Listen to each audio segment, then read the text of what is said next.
সুপ্রিয় দর্শক, আরো একটি ভিডিওতে স্বাগতম জানাই। চট্টগ্রাম টেক্সটাইল মোড়ে এশিয়ান এগ্রোতে রয়েছে আমরা। আর আমার পিছনে দেখতে পাচ্ছেন এত বড় বড় গরু, যেখানে চোখ বুলিয়ে যায় সেই গরুগুলো দেখে আমরা গত কয়েকদিন যাবত এই কোরবানির ঈদের গরু বাজারকে কেন্দ্র করে ভিডিও দিয়ে আসতেছিলাম, কিন্তু আমরা এক একটি এগ্রোতে যাওয়ার পরে আমাদের আসলে নিজেদের চোখকে আমরা সামাল দিতে কষ্ট হচ্ছে। এত বড় বড় গরু দেখে আমরা নিজেরাই অভিভূত হয়ে যাই। আমরা আহ, রয়েছি এখন চট্টগ্রাম টেক্সটাইল মোড়ের পাশে এশিয়ান এগ্রোতে। সেই এশিয়ান এগ্রোতে অজস্র গরু রয়েছে, যেমনটি তেমনটি রয়েছে ক্রেতাদের ভিড় এবং উৎসুক জনতার যে উৎফুল্ল উদ্দীপনা নিয়ে মানুষ গরু দেখছেন এবং দরদাম করছেন, সেই অনুভূতি আমরা ফিল করতে পারছি। কারণ গনিয়ে আসতেছেন সামনে কোরবানির ঈদ, সেই ঈদকে সামনে রেখেই কিন্তু এখানে জমজমাট হয়েছে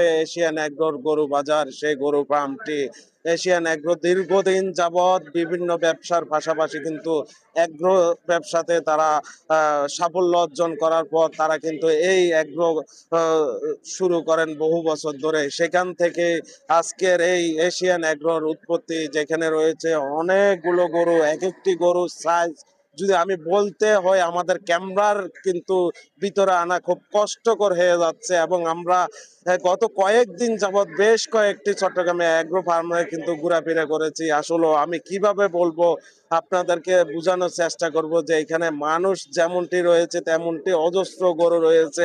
এবং আমরা একটি ব্লকে দেখেছি অসংখ্য গরু কিন্তু ইতিমধ্যে তাদের সোল্ড আউট হয়ে গেছে। তার মানে তাদের বিক্রির যে উদ্দীপনা, সেই উদ্দীপনা এবং ব্যবস্থাটা কিন্তু খুব ভালো রয়েছে। আমরা কয়েকজন ক্রেতার সাথে কথা বলার চেষ্টা করব এবং আসলে বলতে বলতে আমরা অভিভূত হয়ে যাচ্ছি। এক একটি গরু দেখার পরে আমাদের এক একটি গরুর সাথে এক একটি গরু আমাদেরকে মনোমুগ্ধকর করে তোলে। এখানে আমরা যেমনটি রয়েছে বড় গরু, তেমনটি নিম্ন মধ্যবিত্ত এবং মধ্যবিত্ত পরিবারের যে কোরবানির যে আকাঙ্ক্ষা, সেই আকাঙ্ক্ষা পূরণও কিন্তু এখানে এশিয়ান এগ্রো কিন্তু ভূমিকা রাখছে। তাদের বড় গরুর পাশাপাশি কিন্তু তারা ছোট গরুও এখানে রেখেছেন নিম্ন মধ্যবিত্ত এবং মধ্যবিত্ত পরিবারের যে কোরবানির আকাঙ্ক্ষা পূরণ করার জন্য।